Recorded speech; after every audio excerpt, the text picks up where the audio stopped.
MLW Confusion.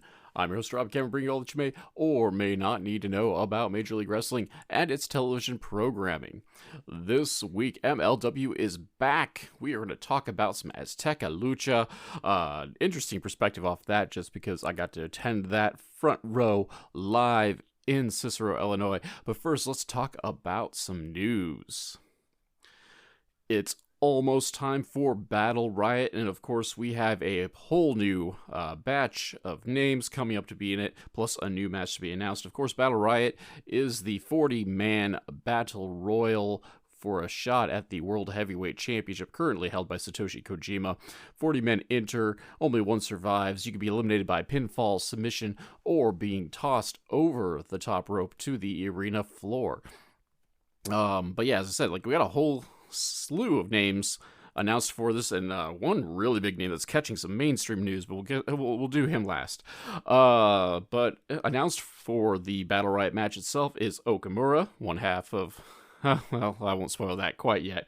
Mistico, Jimmy Yang, he's coming back to MLW. We're psyched to see him. I'm hoping we get to see the party bus with him coming back. A new member of Contra Unit. Hopefully this means someone is getting named instead of just Sendai Death Squad number 8 or something, because we've already seen 3 different Sendai Death Squad members in the Battle Riot match itself. So hopefully, in addition to Mads Kruger, we get to see, somebody with a real name entering Battle Riot. But it's going to be someone brand spanking new, allegedly from the far reaches of the world. But that's not the big news. Believe it or not, mainstream attention.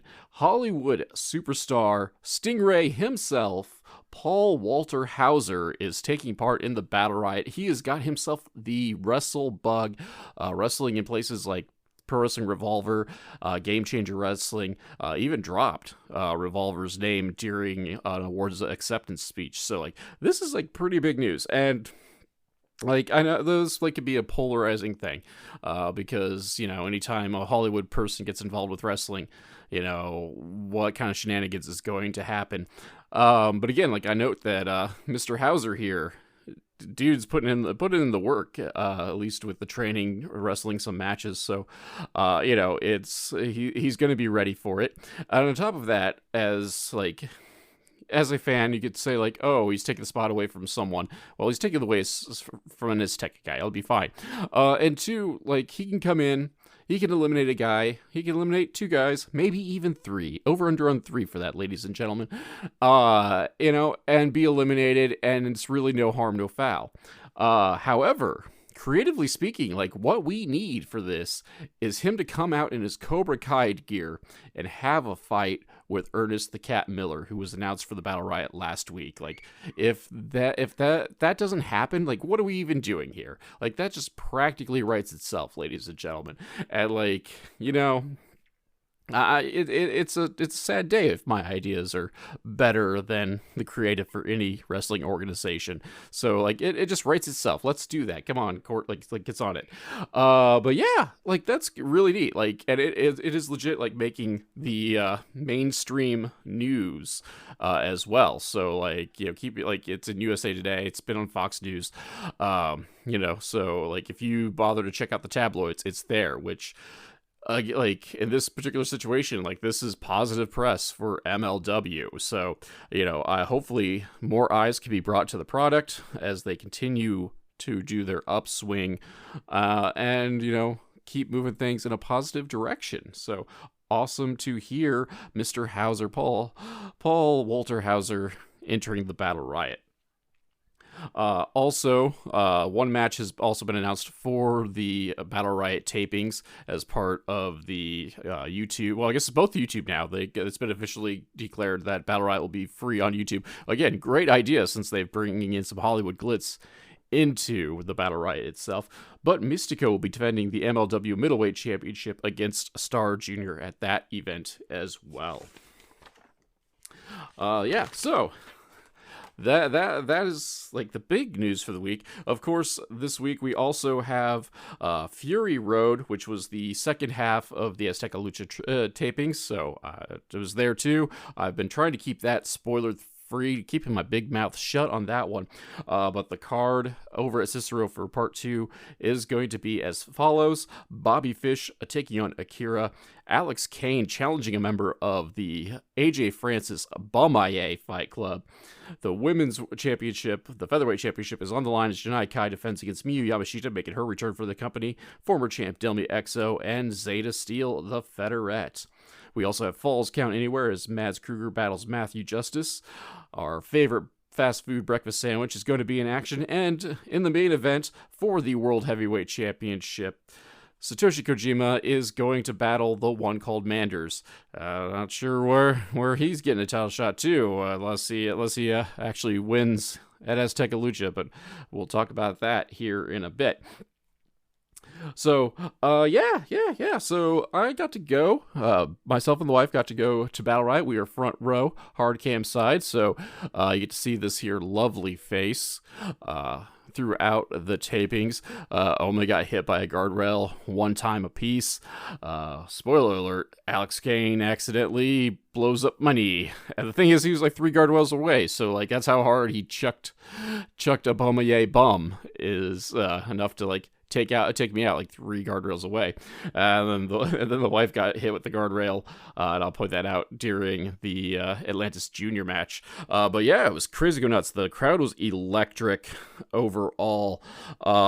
It was just a whole lot of fun, and got to finally like meet face to face a lot of the MLW folks that I've talked to in the past, either just like strictly via social media, or the case of like Jake Christ or Delmi Exo via this podcast. So like it's really cool to be able to talk to those folks. I even got to hang out with Cesar Duran. That was nifty. Spoiler alert: he is actually bigger than my wife. So I didn't think so, because he is just a tiny little man. But yeah, he's a couple inches taller than the wife, surprisingly, even with his lifts in. But it was fun talking to him. He really wanted to know, like, since we were in front row, he wanted to make sure like he could hear us, because violence, like he wanted to make sure we were here for the violence, which obviously we were. He wanted to know how he would know it was us specifically screaming, and I reminded him of his feud with the one called Manders, that we will be booing him, and then he got all like Mr. Burns on us. He's like, yes, excellent. So that was cool. And then I got to talk with Satoshi Kojima as well. Gave him some tips on battling the one called Manders. Because I've been watching Manders for like 7 years now, since he was a baby boy called Steve in this here industry. I talked to Kojima, told him everything he needs to know to take down that cowboy, and so like I can vicariously live through Kojima as he takes down the one called Manders. So we'll see if that worked. At least part 1 here tonight. Of course, part 2 will be coming, I guess technically tomorrow. And yeah, so let's jump right in. Let's talk about it. Let's talk about Azteca Lucha. I'll try to like keep it to like the review as I normally do. I will throw in occasionally some of my observations as a member of the audience. I did rewatch Azteca just to refresh my memory, because so much happened, and it was 4 hours of wrestling plus Chicago driving is terrible. Anyway, but yeah, so we start the party off with a highlight package of the history of Cesar Duran and Salina de la Renta. This goes back years, with them taking turns kidnapping each other, leading to tonight's wager between Azteca Lucha and promotion known as Dorado. The winning side gets to have the key to the richest prize in Lucha Libre, some sort of MacGuffin. We've not gotten to see that yet. Salina comes to the arena, and she is not allowed behind the velvet rope. She snaps on the Lucha Goons, who won't let her in, threatening to beat them up when Cesar's like, yes, that is violence. This is Azteca Lucha! And like eats the camera. So he's going to chew all the scenery tonight. Cesar is starting the party, though, out with the crowd. He's letting us know that tonight is for us, the collective crowd. For you, the collective watcher, tonight is Lucha. Joe Dombrowski and Christian Cole are welcoming us to the show and kind of run down our card and talk about the Lucha de Apuesta between Cesar and Salina de la Renta as our first match gets underway. It is trios action as Virus, Felino, and Viano Tres Jr., Viano 3 Jr., takes on Atlantis, Jesus Rodriguez, and Guerrero Maya Jr. So started out the party, you can already see me marking out if you know what to look for, aka the MLW Confusion logo. So I am marking out for Viano Tres Jr. However, Maya and Virus start the match. We get some catch wrestling. It was neat to see. We didn't start hot and heavy. We were exchanging holds, going back and forth, tying each other into knots. So that was refreshing to see, especially to start the party. Viano comes in, he really wants Jesus for some odd reason, and this is when we start picking up into some good lucha things. Felino is in to battle Atlantis, and the two legends go at it.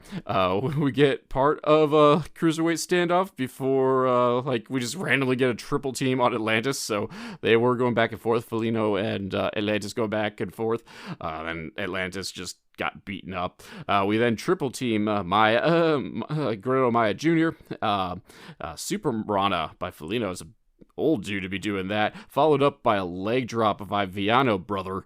Only gets 2 count, though. Wasn't working for him. Jesus is in, and he eats a lifting springboard drop kick. So Atlantis comes back in, and so we kind of this is the theme for a little bit, is the Rudos triple teaming each member of the Technico squad. However, Guerrero Maya Jr. breaks up this trend, and things just break down. Everybody's fighting everywhere. Jesus is showing off some agility, taking out people with Inzagiris. Atlantis uses his opponents as weapons before getting tilt-a-whirl backbreakers for everyone. Everyone's just spinning around. Viano goes for an acai moonsault outside the ring. He is probably the most agile guy of everyone, and most likely to do these flips, so he's hot dogging it for the crowd. Virus with a nice transition into a pin. However, that only gets a 2 count. We get a triple pin attempt that only goes 2. Atlantis and Jesus go rowing as Maya Guerrero Jr. pins Viano, only gets a 2 count off of that. And then it's dive o'clock. Anybody who can dive is going to do it. Viano misses a headstand springboard moonsault, a la kind of Sabu-esque springboard moonsault. Misses that, though, and runs right into a torture rack by Atlantis. No choice. No one else is around to save him.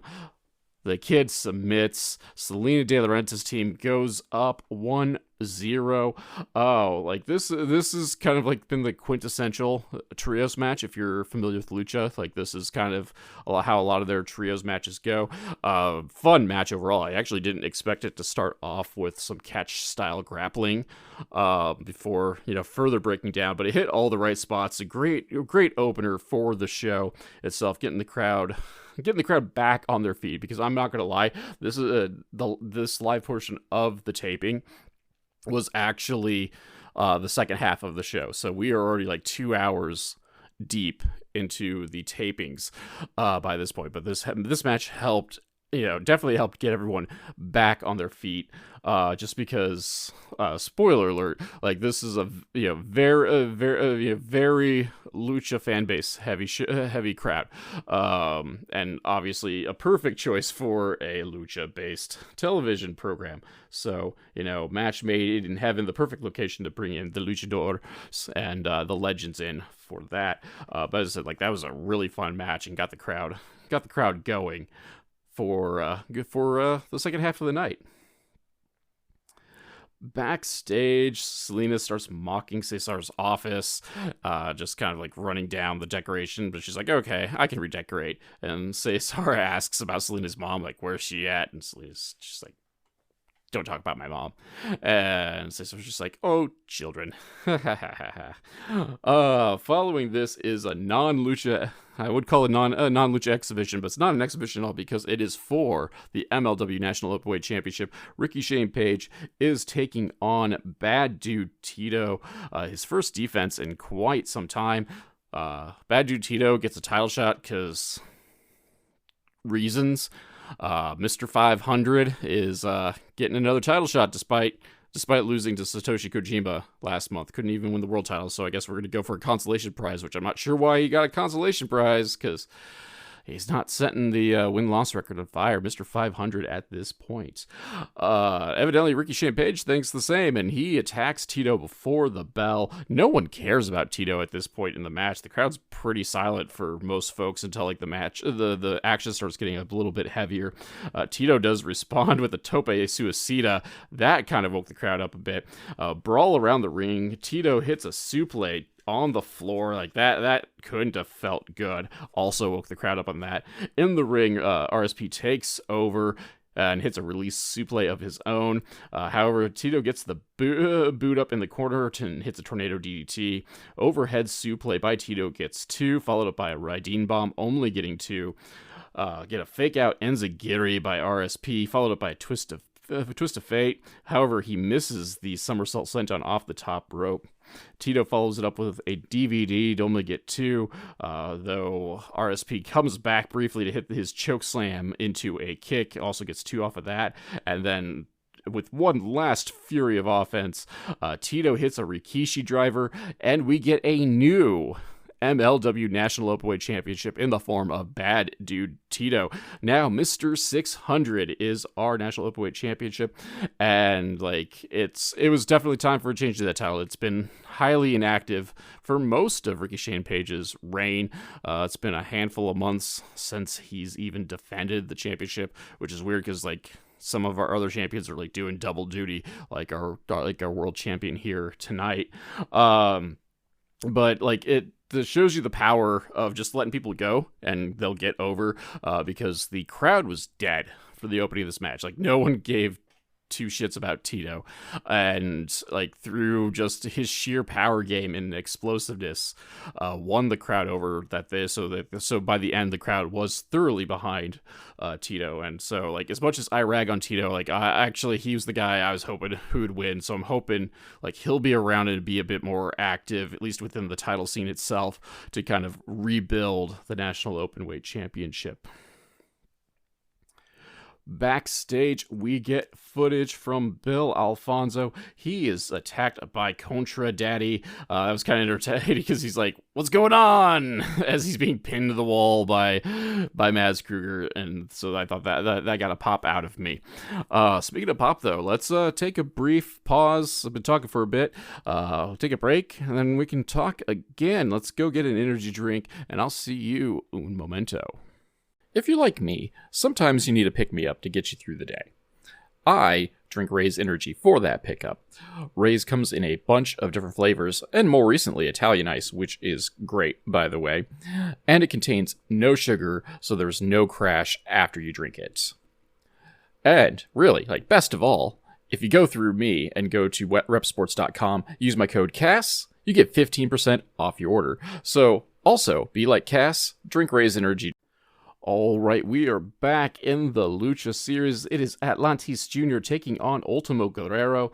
Ultimo Guerrero over is all get out, like does a lot of crowd playing in this match. And he starts off the party by attacking Atlantis Jr. with his vest. However, Jr. gets a hold of the vest and starts teeing off on the veteran himself. Ultimo plays to the crowd an awful lot as he takes advantage after the vest is removed from play. We fight around ringside, and Guerrero tries to pull at the Mask of Atlantis. Junior comes back and picks up the pace a bit. A pair of tope suicidas. And this is where the wife gets hit with the guardrail on the first tope suicida. And you don't see it because the camera is so low, so you can't see anything really above the guardrail. But Guerrero gets thumped into the guardrail, like in front of the guy next to me, and just shoves the guardrail back. And like I block my chunk of it, but the wife, got it. And so we all got faux injured that night. Don't worry, she's actually fine. Like she was fine at that time too. But like anytime a guardrail hits you, it hurts. And at least it was just like swinging that way. I wasn't dropped or, we didn't get crushed or anything of the like.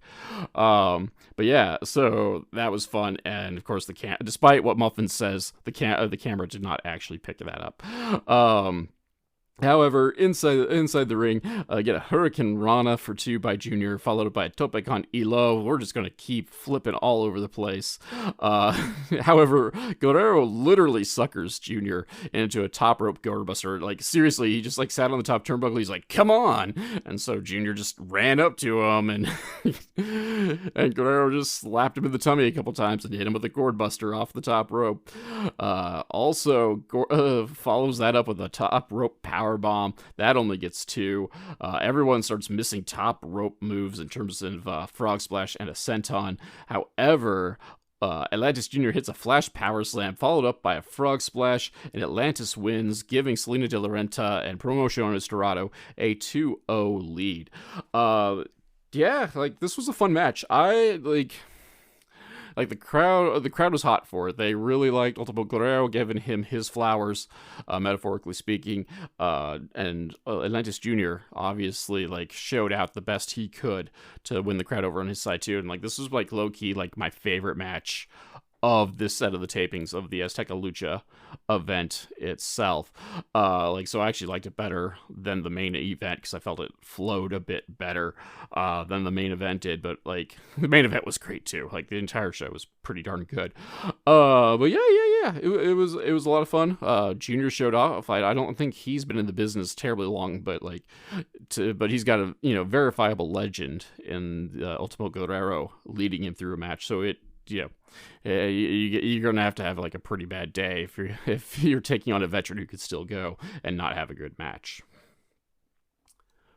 Following this, we have our little video package explaining that the World Tag Team Championship has been vacated after WTF had been attacked by Contra Unit, resulting in injuries to Richard Holiday, Davey Boy Smith Jr., and putting Filthy Tom Lawler into the ICU. So allegedly, because of that, like they had to strip WTF of the Tag Team Championships, and arbitrarily the number 1 contenders for said championships happened to be the Second Gear Crew, which I buy. They were the team that was beaten by WTF, and the team of Cozymax, who like hasn't really wrestled as much as like a regular tag team. Oh, and Wasted Youth won a 4-way tag match to earn a shot at the tag team titles that never manifested, never materialized. But whatever, what do I know? Let's just go ahead and see if we can't have either 2-time champs or a double champ. Maybe I'm drunk. We'll just have to see. Okamura and Justice is going to start things off. They are trading holds. They are trading strikes. Neither man really taking a proper advantage before they tag out. Manders and Kojima just come in and just start chopping away at each other, dodging lariats, throwing forearms. Everyone's in now. Everyone's just going after each other. We go outside. Kojima's sent into the guardrail, and Okamura follows it up with a tumbleweed into the Second Gear Crew. Inside the ring, Manders takes advantage of Okamura. Kojima is knocked off the ring apron and just like has a temper tantrum that at least they didn't get to quite see it on camera, but like us in the front row who are over kind of closest to Kojima and his side of the ring, like it was just hilarious watching. Like I know it's a sophomore, but it was just great watching like a 55-year-old Japanese man just stomp around the ring screaming fuck. But yeah, so this is like the second round of cursing, so we're definitely throwing an E on here. Do not let your children listen to this here episode, if you actually bother to let your children listen to this show at all. But whatever, man. But yeah, so I thought it was entertaining, but I can totally see where like you're just a 12-year-old, and I admit I'm totally like a 12-year-old at that stuff. So, but yeah, Kojima's having a temper tantrum outside the ring. Manders hits a big delayed vertical suplex on Okamura, only gets 2 off that. Malfunction at the junction though gets Kojima a hot tag in. Machine gun chops in for everyone. Like Kojima like literally piles the guys into the corner, starts chopping Manders. Justice comes in and like misses his attack, and Kojima just turns him around on top in front of Manners and hits more machine gun chops. Get a cozy cutter, and Okamura's tagged in. DDT stunner combination on the second gear crew by Okamura. However, so we get some sweet and sour action on Okamura, but that is broken up by Kojima, so no 3 count there. Looks like we're going for some doomsday maneuver by the second gear crew. Okamura happens to interrupt that, and it's a super play on Justice, taking him out of commission. Then the 2-on-1 on Manders allows Okamura to hit a cutter to get the victory, because Manders is going to let that team down repeatedly while it exists. In the meanwhile, and new MLW Tag Team Champions, Cozymax. Yes, because I said yeah way too many times tonight. We got double champs in the form of Satoshi Kojima. As much as I love Kojima and I'm a member of the Bread Club, I do despise like double champions, just because like I feel like it kind of like puts down the rest of the division by allowing that to happen. Like I feel like especially your world champ shouldn't have enough time to be focusing on other championships. Like his focus should be on defending the World Heavyweight Championship. And it's not like Kojima's not a fighting champ, but like again, like what does that say? Like, either the competition in MLW is not great that the world champ can, like, basically be defending 2 titles a night now, or, you know, something is slightly off on that. But, again, I also don't think, WTF should have been stripped of the titles. I think they should have lost it fairly in some sort of match. I mean, they literally had a match, like, right before Filthy Tom was sent to the ER. And instead, we're just like, nope, we're gonna suspend it. We're gonna strip the titles, suspend that title reign. That's how I'm gonna save that. But whatever. Again, though, whatever. The important thing is Manders lost and Kojima is awesome. I'll put it like that. But the match itself was fine. Nice hard-hitting affair. It was kind of nice to see Okamura, like, show off a bit. Like, I feel like he's always kind of come off as Kojima's little buddy. And I'm not going to say this match is going to change your mind, but at least we got to see him a bit more in action. Like, when we have seen him in action, he hasn't really had the opportunity to show off a bit, and he's just kind of seemed like, I don't know, he's doing his own thing regardless of what's going on around him. So it was nice to see him and like be a bit more coherent, or have like a coherent match around him. So leading to this, we have a promo video for Fury Road. We talked about that at the top of the hour, so I'm not going to worry about that. Following this, our favorite fast food breakfast sandwich allegedly had a match. I don't know, the monitor went out, so I totally missed it. I do know though that Sami Callihan has a problem with our McGriddle, and I mean, in that case, dude, just get in line. I think there's a lot of people who have a problem with bro. But yeah, so that's gonna be a match at Battle Riot. Poor Josh Bishop had to deal with all this, and no one really cared about him because he looked way too much like Sid Vicious. Our next match is another match in the Lucha series that Salina is leading 2-0 as Averno and Magnus take on Fuego and Star Jr. Notice that Fuego does not wrestle with the hat on, so I retroactively asked for all my money back, no buys, because that was part of the deal, McFadden. Fuego had to wear the cowboy hat as he was wrestling. He did not do that, so I am thoroughly disappointed.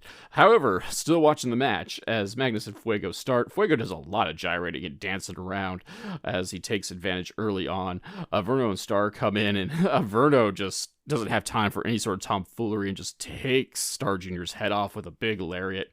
Outside the ring, the Rudos powerbomb Star Jr. and send Fuego into the guardrail.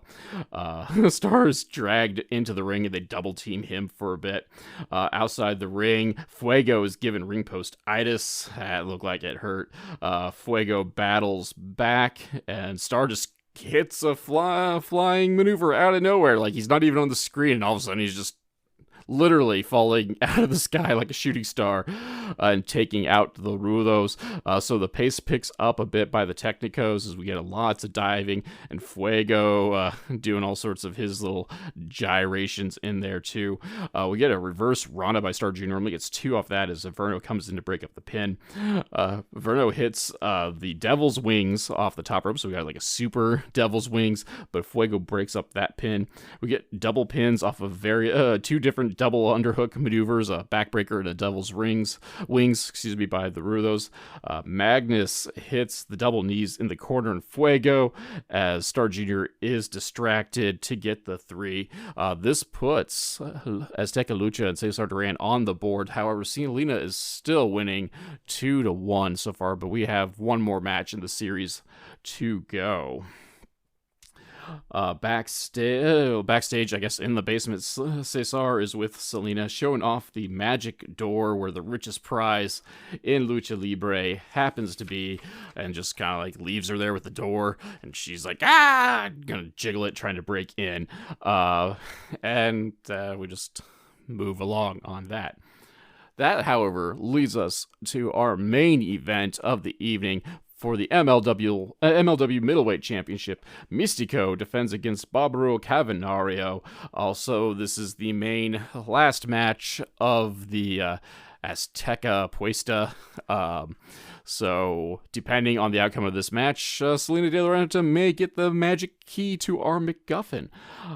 In the meanwhile, though, as we're pondering what a MacGuffin is, we get a row of saints coming out from Mistico's entrance, like a bunch of dudes dressed in white. I was really worried Mordecai was coming out, but luckily the background said Mistico, and Mistico did eventually come out as well.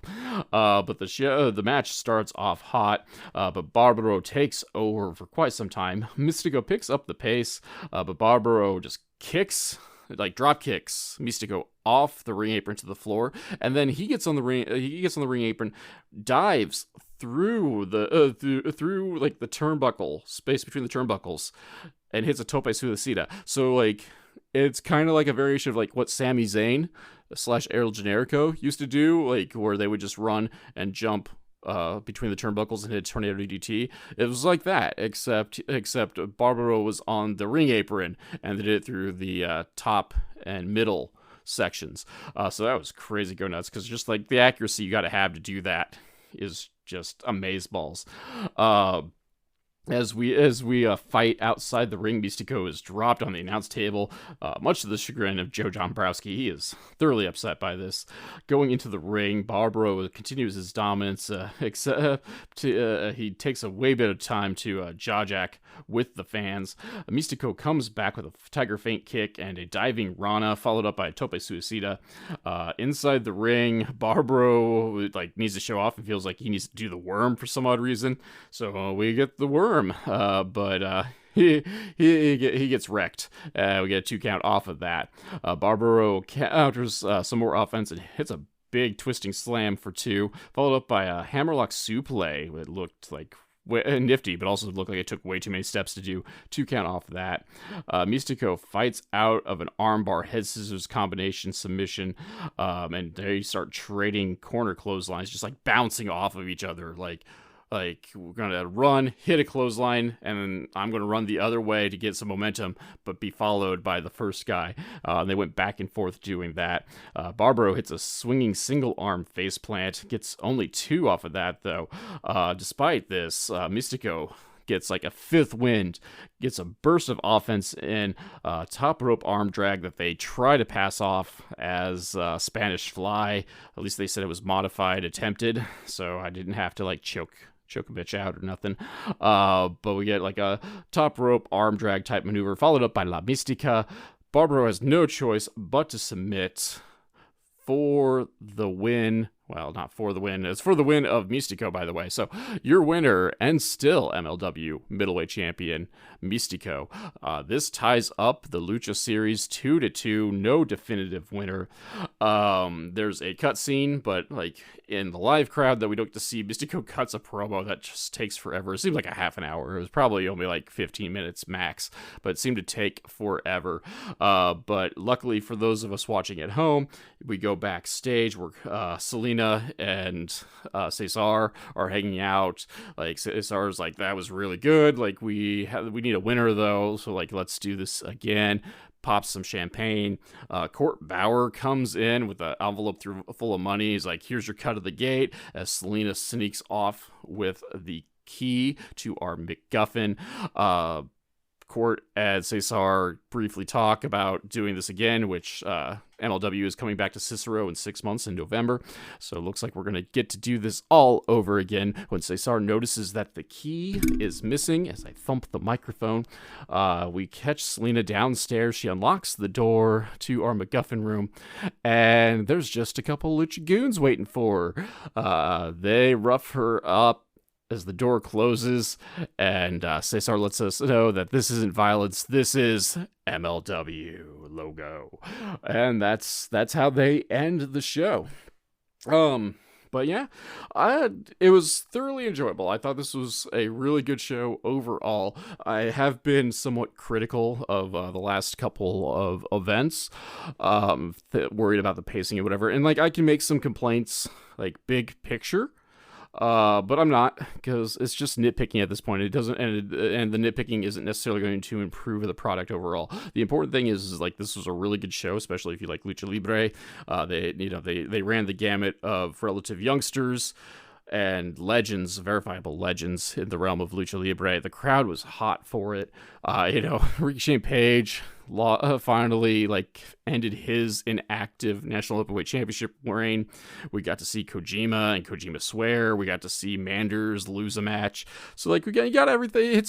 Checks all the boxes, man, for a fun show. The crowd was hot, and like, so if you haven't seen it yet and you got Triller, like, totally check it out. It's totally worth your while. Totally worth the price of the subscription alone.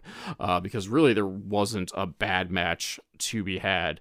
I mean, you could try to argue, but I'm just going to say, if you didn't like some of the, like, depending on which match you claimed you didn't like, I'm just going to say you don't like Lucha Libre. And this was a very Lucha Libre heavy show. But I'm a fan of Lucha Libre, so it's all good for me. But yeah. And we'll talk about the next chunk of tapings next week, because Fury Road is going to be May 18th. So tomorrow, in terms of when this podcast drops, and we'll talk about that next week, and kind of talk about a quasi-hybrid of like looking at it live, being there in the crowd, and looking at it through the lens of the television. So yeah, check that out. And also, it's in the rumor stage. We're working on it. But we might we being the Urban Wrestling Network, maybe going live for Battle Riot, try to do a watch along for that. So like, stay tuned to our collective social medias. You can find that in the description section of this here podcast. However, I do want to end the show, I guess it's technically on a downer, but it also shows how tight-knit wrestling can be as a family. But I've plugged it off and on. Obviously referenced it a million times in the past that I have been a sponsor for SCW Pro out of Davenport, Iowa, for actually this month will be 1 year. I've been a sponsor for a year. And arguably, the show May 18th, I know it goes head to head with Fury Road, but luckily if you're local, like it'll be a thing. We are having a fundraiser for Austin Acree. Austin Acree is a performer, professional wrestler, primarily in SCW Pro, known as Garot. He has had a run of ill health and bad luck, culminating in a diagnosis of lymphoma. So Garot is battling cancer. And so May 18th, in the Bluegrass Community Center, 7 p.m. SCW Pro is hosting the Fight for Austin fundraising event / professional wrestling card, and 100% of the proceeds of the gate goes to Garot, goes to Austin, and Yeah, the wrestlers are donating their salaries to the event. There's going to be raffles. Merrick Brave, co-owner of SCW Pro and the Black and Brave Wrestling Academy, has gotten hooked up with some signed Seth Rollins and Becky Lynch merch that they're going to raffle off at the event as well. $10 will get you in the door. So as much as I'd love to plug MLW, if you happen to be in the northwestern Illinois, or I guess it's west central Illinois, and eastern Iowa area, if you can make the trip to Bluegrass, Iowa for this event, like, totally do that. Wrestling is a family, especially at the local independent level, and we got to support our own in this situation. So if you're in the area, check that out. And then, of course, if you're not in the area, you can check out the Austin's GoFundMe. That's up in my social media, plus all the SCW Pro guys' social media. And in the meanwhile, you can check out MLW Fury Road and see if you can spot me yelling at people as well. So thank you all for giving this here podcast a listen. Stay tuned for the best ways to help support. And of course, like, subscribe, like whatever else they tell you to do on social media. Tell your friends, family, neighbors, enemies as well. And I'll see you all next week.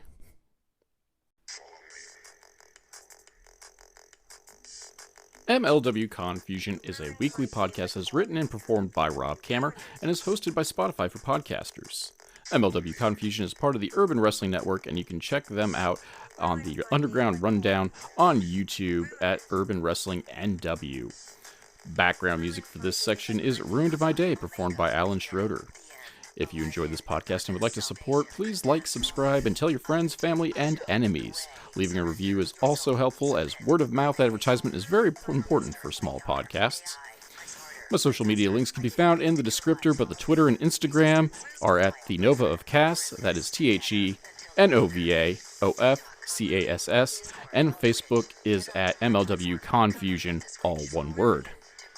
If you'd like to support monetarily and help upgrade my equipment, and etc., please check out the tip jar at ko-fi.com/Casanova, or if you prefer some more bang for your buck, go to patreon.com/Casanova, that is CASSONOVA, whereas for as little as $2, backers get access to the podcast early and without those pesky ads, plus other exclusive content. So join the crew that is headed up by Keith Wynn, Alan Schroeder, The False Prophet, Alexander McCarthy, and Left Tendo, and check it out.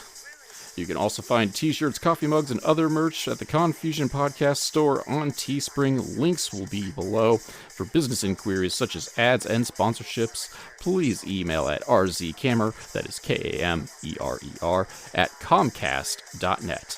Thank you for listening.